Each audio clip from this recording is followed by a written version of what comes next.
प्रिय छात्रों, for class 12 कक्षा 12 के विद्यार्थियों, इस बात का आप विशेष ध्यान देंगे कि जैसे जो भी पिछली कक्षा आपकी रही है, उस पिछली कक्षा के अकॉर्डिंग आपको पिछली कक्षा में मानव जनन पढ़ाया गया और उसमें लगभग 9-10 लेक्चर लगातार चले हैं।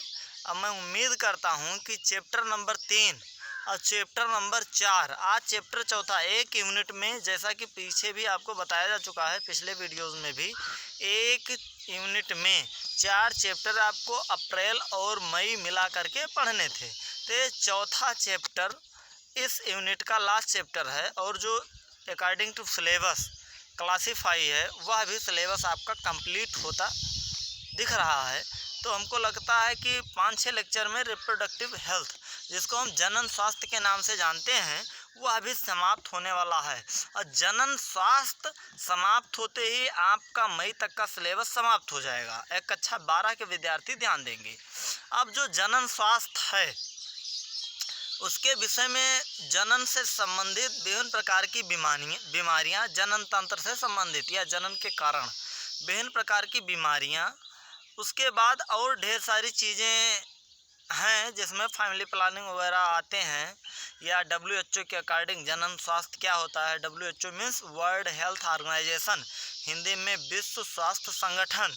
ये सब का समय समय पर गाइडलाइंस, दिशा निर्देश, हमारे स्वास्थ्य मंत्रालय का गाइडलाइंस, दिशा निर्देश जारी होता रहता है स्वास्थ्य कारणों को लेकर के।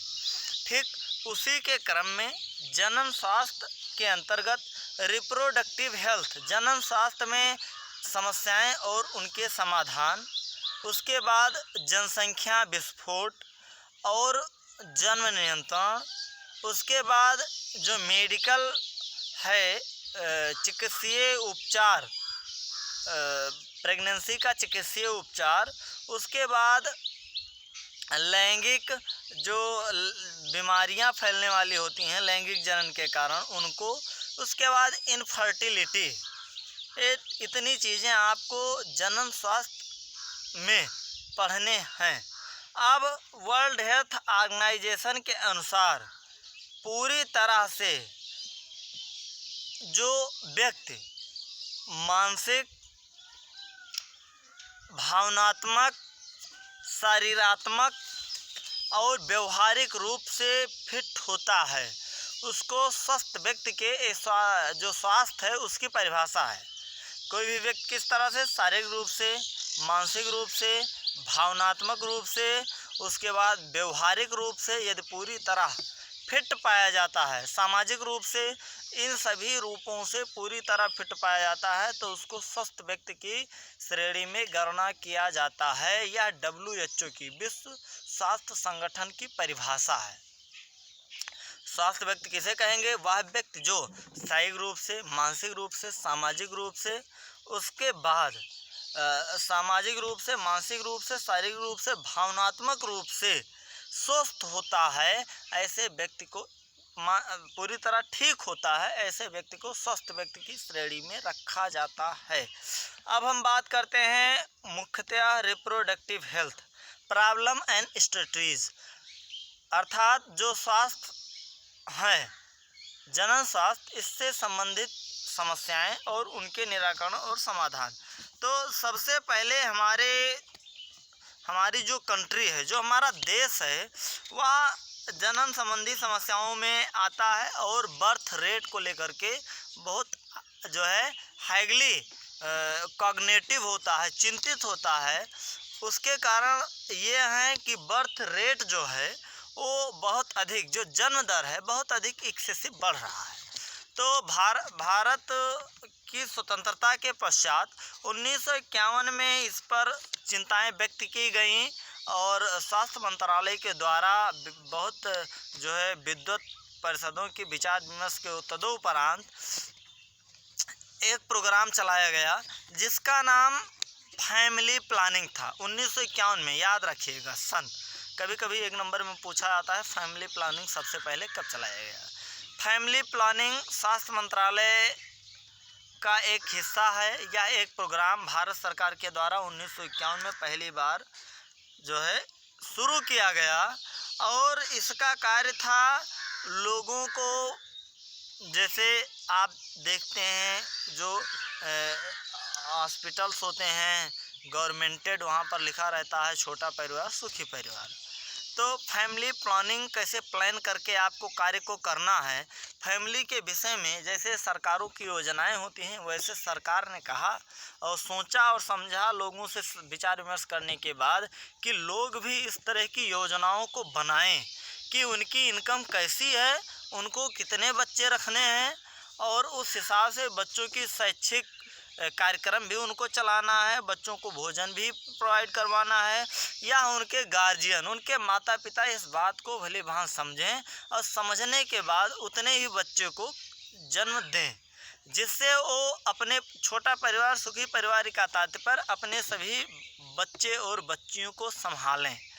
तो इसके अंतर्गत यह योजना 1951 में चलाई गई। इस योजना का उद्देश्य था लोगों की संख्या को घटाना, diminish of the population of the people, लोगों की संख्या को कम करना, डिमिनिश कर देना, जिससे लोगों को अच्छी से अच्छी मेडिकल सुविधाएं, स्वास्थ्य सुविधाएं, शिक्षा की सुविधाएं, रोजगार की सुविधाएं, तमाम प्रकार की सुविधाएं अच्छे से अच्छे, क्योंकि जनसंख्या अधिक होगी, संसाधन की अधिक आवश्यकता होगी और जब संसाधन सीमित रहेंगे, बहुत अधिक हो नहीं सकते हैं, संसाधन सीमित रहेंगे, जो है रोजगार सीमित रहेंगे और जनसंख्या विस्फोट इसीलिए कहा जाता है, जनसंख्या इतना अधिक बढ़ जाए कि उनके रहने के लिए आवास मुहैया ना हो पाए। तो इस समस्या की कल्पना उसी समय कर ली गई थी। हालांकि आज हम वर्तमान के जिस युग में जीवन व्यतीत कर रहे हैं, लगभग उस समय 30 करोड़ की जनसंख्या रही होगी। आज ऐसी स्थिति में 70-75 वर्षों में हमारी जनसंख्या करीब करीब उसके 5 गुने तक पहुंच चुकी है और संसाधन हमारे पास सीमित हैं। तो फैमिली प्लानिंग का प्रमुख उद्देश्य था लोगों को समझा बुझा करके और उनकी अंडरस्टैंडिंग पावर को बढ़ाना, समझने की क्षमता को बढ़ाना और यह प्रक्रिया शिक्षित करके कि ताकि इस तरह के कार्यों में वो अपना अहम योगदान दें और जिसके कारण उनके इस प्रोग्राम के माध्यम से उनकी जीविका भली भांति चलाना। यह बाद में जो फैमिली प्लानिंग प्रोग्राम था, परिवार नियोजन हिंदी में के नाम से जाना जाता है, बाद में इस ऑपरेशन को जो है एक पॉपुलर नेम दिया गया, इसी नाम को चेंज करके reproductive and child health care RCH programme के नाम से अवेयरनेस, लोगों के बीच जागरूकता लाने के लिए इसका नाम reproductive and child health care, कि उतने ही बच्चों को जन्म देना जितने बच्चों को आप संभाल सकें, उनका देखभाल करें। तो इस तरह से इसका नाम बदला गया, लेकिन इसका उद्देश्य वही रहा और आज भी इस प्रोग्राम का उद्देश्य वही बना हुआ है, लोगों को शिक्षित करना, लोगों की संख्या को घटाना, पॉपुलेशन एक्सप्लोजन से बढ़ाना और इस तरह से चीज़ों को डायमिनिश करना, लोगों की संख्या जनसंख्या को घटाना, ढेर सारी चीज़ों से जुड़ा हुआ यह मामला। यह सबसे पहला स्वास्थ्य की समस्या से जुड़ता है, क्योंकि जनसंख्या अधिक हो जाएगी, लोगों को जो है स्वास्थ्य के दृष्टिकोण से ठीक नहीं किया, जैसे कोरोना जैसी बीमारी से लड़ने के लिए आज हमारे पास संसाधन की कमी स्पष्टतया जो है परिलक्षित होती है। हालांकि संसाधन बहुत कुछ हैं भी, लेकिन फिर भी ऐसा लगता है कहीं ना कहीं कि जनसंख्या के लिहाज से और हमारी स्थिति और ख़राब होती है तो हमारे पास सुविधाएं उपलब्ध नहीं हैं। इस तरह की चीज़ों से बचने के लिए इस तरह के प्रोग्राम को, इस तरह की प्रोग्राम के माध्यम से लोगों के बीच जागरूकता फैलाना हम सभी का जो है कर्तव्य था। तो यह जो जन स्वास्थ्य, इसके तहत आपको परिवार नियोजन 1951 प्रोग्राम बताया गया, उसके अंडर यह जो बाद में उसका नाम बदल करके reproductive and child health care RCH के नाम से प्रोग्राम लाया गया। उसी के अंतर्गत इसमें उसी की तरह भी जो है चीज़ों के बारे में जानकारी देना और उसमें आपको बताना और यह आपको जो है ये अवेयर जागरूकता फैलाना आपके बीच कि किस तरह से इस समस्याओं का निराकरण संभव है, उन सभी तथ्यों को भी जानकारी में लाना है। अब जो है थैंक्स फॉर वाचिंग वीडियो। आपको नेक्स्ट वीडियो में फिर मिलेंगे और वहाँ पर थोड़ी सी हमारी आपकी चर्चा एसटीडी सेक्सुअली ट्रांसमिटेड डिजीज़ों और पॉपुलेशन एक्सप्लोजन पर और होगी। एसटीडी पर होगी और पॉपुलेशन एक्सप्लोजन पर होगी। नेक्स्ट क्लास में आपको फिर मिलते हैं।